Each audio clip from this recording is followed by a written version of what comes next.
La Russie va avoir besoin d'un plus grand bateau. Cette réplique peut avoir été empruntée au film Les Dents de la Mer, mais elle pourrait vous donner une idée de la nouvelle menace pour la marine russe. Ils sont chassés non pas depuis les cieux, ni par des navires de guerre ou même des sous-marins. Au lieu de cela, ils font face à une menace d'une machine à tuer. Construite en silence, lancée dans l'obscurité et les guider à travers la mer Noire avec une précision impitoyable.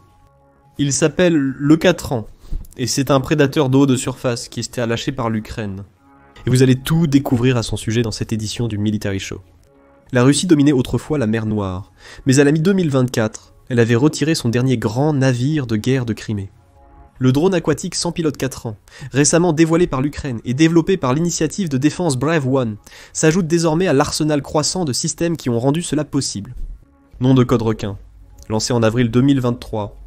Brave One est la plateforme technologique de défense nationale de l'Ukraine, visant à accélérer le développement de technologies militaires de pointe grâce à la collaboration entre le gouvernement, le privé et l'armée. Exploité par les ministères de la transformation numérique et de la défense, ainsi que d'autres organismes gouvernementaux ukrainiens. Brave One, doté d'un budget de 39 millions de dollars, soutient financièrement et techniquement les startups et fabricants de défense pour leur intégration. Sa mission est de transformer rapidement des concepts de pointe en systèmes de champs de bataille déployables, comme des véhicules sans pilote et des plateformes résistantes à la guerre électronique. D'ici la fin de 2025, Brave One vise à avoir déployé des dizaines d'innovations sur les lignes de front de l'Ukraine. C'est devenu un symbole de la façon dont l'Ukraine transforme la technologie en un avantage tactique et rapide, et Catran est l'une de ses réalisations phares. Mikhail Fedorov, vice-premier ministre de l'Ukraine et stratège de la guerre numérique, a dévoilé le Catran sur son canal Telegram officiel. Avec sa silhouette de prédateur robotique et son profil conçu pour une discrétion meurtrière en mer, Catran révolutionne la guerre navale moderne. Lorsque la Russie a lancé son invasion à grande échelle de l'Ukraine en février 2022, elle a rapidement affirmé sa domination navale sur la mer Noire. La flotte russe de la mer Noire, forte de quelques 80 navires, dont des frégates, corvettes, sous-marins et navires de débarquement, était redoutable avec ses 25 000 membres d'équipage environ. En contraste frappant, la marine ukrainienne était nettement plus petite, avec environ 15 000 personnels, dont 6 000 infanteries navales, et une flotte modeste, composée principalement de patrouilleurs et de navires de soutien. Cette disparité a permis à la Russie de bloquer les ports ukrainiens, menacer la côte sud et lancer des frappes de missiles depuis ses navires de guerre. Sans flotte pour rivaliser avec celle de la Russie, l'Ukraine a réécrit les règles de la guerre navale. Elle a délaissé la tradition pour se consacrer pleinement à l'innovation. Elle a déployé des drones de surface et sous-marins autonomes pour chasser la flotte russe avec une précision implacable au lieu de navires traditionnels. Cela a commencé avec le Sea Baby et le Magura 5 petit colis drone de surface rapide, rempli d'explosifs et piloté à distance via satellite. Ces drones ont frappé Sébastopol en octobre 2022, devenant la première grande attaque mondiale de drones maritimes. Les drones ukrainiens ont endommagé la frégate Admiral Makarov et plusieurs navires auxiliaires, déjouant le radar russe et lançant l'une des attaques navales les plus humiliantes de l'histoire navale moderne. D'ici mi-2023, l'Ukraine avait transformé ses drones en une force de frappe fiable. Le navire de débarquement Olenogorski-Gorniak a été désactivé à Novorossiysk, loin des côtes sous contrôle ukrainien. Ils ont attaqué le pétrolier russe SIG qui appuyait la logistique militaire. Ils ont attaqué des ponts et des quais, des stations de surveillance et même des navires amarrés sous le couvert de l'obscurité. Chaque coup réussi a montré que la marine russe traditionnelle n'était pas prête à se défendre contre des essaims de navires peu coûteux, précis et sans équipage. La flotte de la mer Noire, jadis symbole de domination, s'est subitement vue assiégée par des embarcations télécommandées, de la taille d'un jet ski, mais avec la puissance de feu d'une torpille. Ces armes asymétriques ont non seulement défié, mais déchiqueté la suprématie navale russe. Alors que l'Ukraine améliorait sa technologie, elle a étendu la guerre sous les mers. Bien qu'efficaces, les drones de surface avaient des limites. Ils pouvaient être vus, ils pouvaient être entendus, et ils pouvaient être neutralisés. C'est à ce moment-là que le Catran, un navire de surface sans équipage, silencieux, rapide et discret, est entré dans le combat. Opérant juste au-dessus des vagues, le Catran est invisible au radar et trop agile pour que les défenses conventionnelles puissent l'intercepter. Construit dans le cadre de l'initiative de défense Brave One de l'Ukraine, il représente une avancée dans la guerre des drones navals.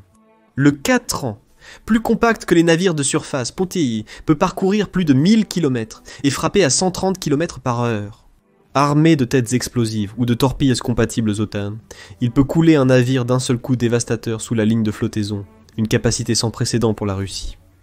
Conçu pour échapper à la surveillance optique et aux défenses anti-drones, il approche les cibles discrètement et rapidement, délivrant des frappes dévastatrices près ou sous la ligne de flottaison.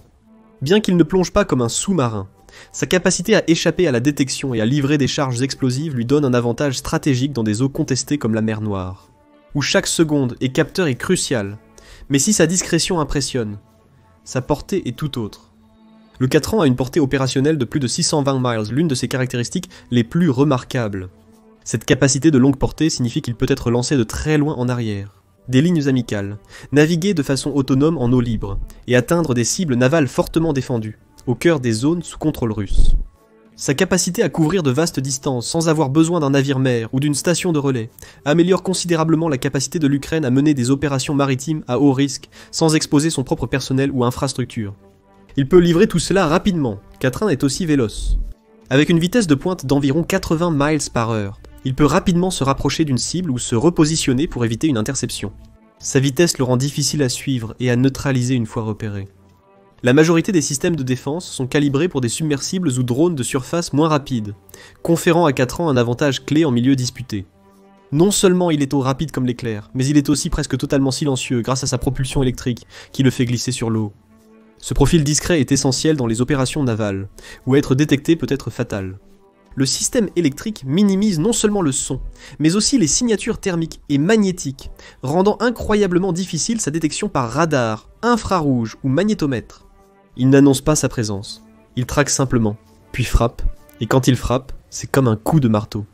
Le 4 ans est un drone naval réutilisable pouvant transporter une puissance de feu importante, notamment des torpilles guidées, des mitrailleuses, des miniguns et des systèmes de défense aérienne portables, avec une torpille suédoise. Le 47 peut cibler des navires ou des sous-marins à plus de 12 miles de distance, livrant une ogive de 50 kg avec une précision chirurgicale.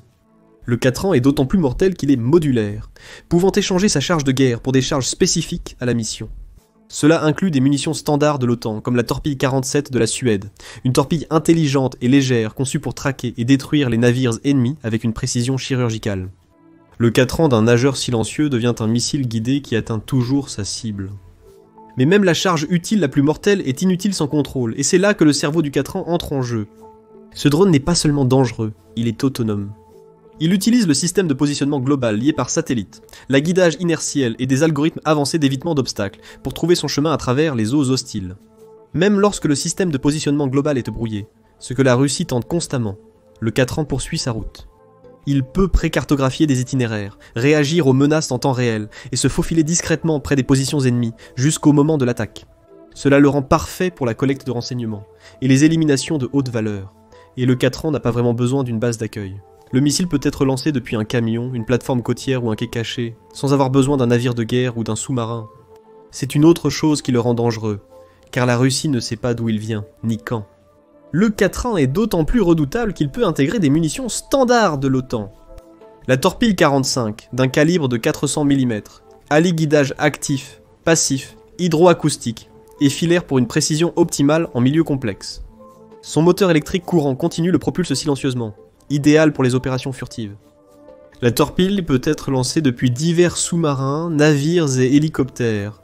Sa charge militaire peut neutraliser les sous-marins conventionnels ou gravement endommager les navires de surface légers. S'appuyant sur les fondations de la torpille 45, la torpille 47 introduit un système de guidage entièrement numérique. Amélioration des capacités de guidage par fil, de tir et d'oubli, et des performances en eau peu profondes et profondes. Cette arme peut atteindre des cibles à plus de 12 miles et opérer à des profondeurs dépassant 300 mètres. La conception modulaire et les systèmes de guidage avancés de la torpille 47 en font un ajout redoutable à l'arsenal de 4 ans. L'intégration de ces torpilles dans le 4 ans le transforme d'une plateforme de surveillance en une arme offensive redoutable. Et bien que le coût précis d'un 4 ans reste non divulgué, il est sans aucun doute une fraction de la valeur des navires de guerre russes qu'il cible. Capable de transporter et de déployer des munitions avancées, le 4 ans peut engager avec précision des cibles de grande valeur, changeant la donne des affrontements navals en mer Noire. Le passage à des drones de surface furtifs et rapides oblige les navires russes, la Dolly, à se défendre contre des menaces plus agiles et de profil plus bas, rasant juste au-dessus de la ligne de flottaison. Poster des mitrailleurs sur le pont ou déployer des brouilleurs électroniques ne suffit pas. La Russie doit maintenant fortifier ses ports, améliorer la surveillance radar et visuelle près de la surface, et repositionner des éléments navals essentiels pour éviter une embuscade de drones, qui frappent vite, bas et souvent invisibles jusqu'à ce qu'il soit trop tard. Alors que les drones ukrainiens infligent des dégâts en mer Noire, l'inquiétude grandit chez les Russes. L'efficacité de plateformes comme le Katran a clairement modifié l'équilibre stratégique, forçant la Russie à réévaluer ses déploiements navals et sa posture technologique. Dmitri Rogozin, un haut fonctionnaire russe en poste dans l'oblast occupé de Zaporizhia, a admis publiquement l'impact, affirmant que la flotte de la mer Noire avait dû changer fondamentalement de résidence. Nos grands navires deviennent des cibles faciles pour les bateaux ennemis sans équipage. Dans une interview franche avec Moskovski Komsomolets, Rogozin a souligné l'urgence de s'adapter à cette nouvelle ère de guerre. Une révolution militaro-technique a lieu sous nos yeux, a-t-il dit. Appel à investir davantage dans les drones militaires, à former des unités dédiées et à progresser dans la guerre électronique et les systèmes de positionnement par satellite. Ces propos reflétaient une prise de conscience accrue au sein de l'appareil de défense russe. Les drones ukrainiens révolutionnent non seulement la guerre navale, mais exposent aussi des failles majeures dans la doctrine maritime traditionnelle. Cela montre que la Russie a de réelles inquiétudes sur quelque chose qui, d'une innovation désespérée, est devenu une menace majeure en mer. Ce n'est pas seulement un drone, c'est un prédateur naval de précision conçu pour traquer et frapper les navires russes avec une efficacité mortelle. Ce requin robotique détruit donc les restes de la flotte russe de la mer Noire.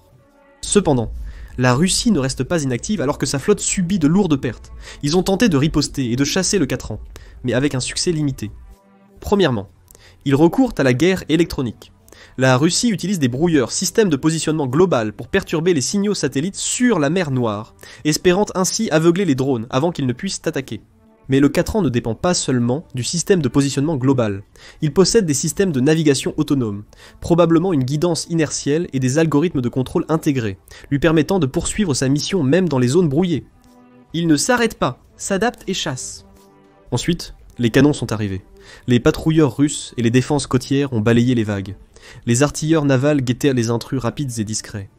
Des hélicoptères d'attaque armés de roquettes et de mitrailleuses ont été déployés au-dessus des approches portuaires et des voies de navigation. Ils devaient tirer sur tout ce qui est rapide, petit et sans drapeau. Mais cela ne suffisait pas. Les drones navals ukrainiens, tels le Magura 5-5, se sont révélés trop rapides et furtifs. Les forces russes ont repéré les assaillants trop tard pour empêcher la détonation. La Russie a dû réagir rapidement. Les défenses côtières ont été renforcées, avec des patrouilles d'hélicoptères navals sur les voies d'approche clés, et des filets sonars tendus aux embouchures des ports. Dans un revirement bizarre, la Russie a même déployé des dauphins dressés pour détecter les plongeurs ennemis à sa base navale de Sébastopol. Malgré tout, les drones continuaient à traverser la mer d'Ukraine, mettant la Russie dans une situation délicate. Selon les rapports du Kiev Independent, les forces navales ukrainiennes ont détruit 5 navires de guerre russes et plus de 450 embarcations en 2024 seulement. Ces chiffres soulignent l'impact croissant de la guerre par drone en mer, où les plateformes sans pilote ne se contentent pas de compléter les forces traditionnelles, elles dominent les engagements. Des patrouilleurs aux navires et logistiques, la flotte russe est devenue de plus en plus vulnérable à ces menaces côtières à faible coût et à haute précision lancées depuis la surface. Le développement du Katran reflète une nouvelle philosophie de la guerre, comme l'admet Kirill Badanov, chef du renseignement militaire ukrainien. Cet équipement fonctionne, c'est la chose la plus importante. Un tiers du potentiel de combat détruit de la flotte de la mer Noire russe est l'indicateur le plus décent. Le succès des USV ukrainiens a été remarqué dans le monde entier. Les alliés de l'OTAN, surtout les États-Unis, surveillent attentivement les tactiques ukrainiennes. La guerre navale, traditionnellement dominée par des destroyers et des porte-avions coûteux, est en train d'être transformée par des systèmes petits, intelligents et abordables. Les drones Katran peuvent opérer indépendamment en essaim ou en coordination avec des atouts aériens et de surface. Sans équipage, ils ne présentent aucun risque politique en cas de destruction et peuvent être déployés rapidement dans des eaux contestées. La conception modulaire autorise une reconfiguration rapide selon la mission, des frappes de torpilles au sabotage. Sur ce champ de bataille en évolution, la domination en mer dépend désormais de la capacité à innover, s'adapter et frapper avec précision, plutôt que de la taille de la flotte. Le Katran illustre cette nouvelle ère de la guerre navale, silencieux, mortel et transformateur. La flotte russe de la mer Noire, autrefois considérée comme invulnérable, n'était finalement pas intouchable. Profondément ancrée derrière les lignes de défense, soutenue par des filets de protection aérienne, des radars et des navires de guerre coûtant des milliards de dollars. Mais les attaques continuent de venir. Malgré son infériorité numérique et militaire, l'Ukraine a non seulement survécu, mais a aussi évolué et commencé à vaincre. La flotte de la Russie non pas avec une armada ou des porte-avions, mais avec des missiles Neptune et une nouvelle génération de drones marins mortels comme le Magura V5 et le Sea Baby. Le 4 ans n'est que le début.